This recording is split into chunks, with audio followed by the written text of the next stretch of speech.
To the Jewish community, so I need them to reach out to me, and when I met with Jeff, I had a summit meeting about a national conversation on race. He couldn't get anybody to take him serious because he wanted to turn his group into what's called like the NAACP. He wanted people to see him as the person who fought for white rights. I told him he was my friend. I call him friend. Yeah, I call you friend. But one day, a week before the 15th, he says, "I'm going to dissolve the National Socialist Movement." Now that scared me. And that scared me because if he dissolved the group, all anyone had to do is take it and reincorporate it and carry on the same shenanigans as it never stopped. I said, Jeff, if you dissolve that group, somebody else is going to pick it up and you're going to still look like you're the leader of it. It's going to just still carry on.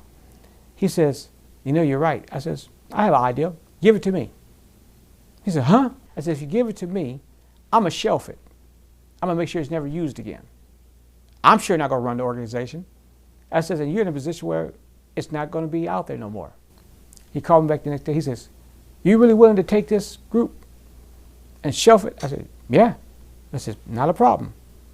He says, it's yours. National Socialism will put a poison pill into the truth of history. I think we can put an antidote to make sure that we correct some of those wrongs and get the education out there and the knowledge of this kind of thing.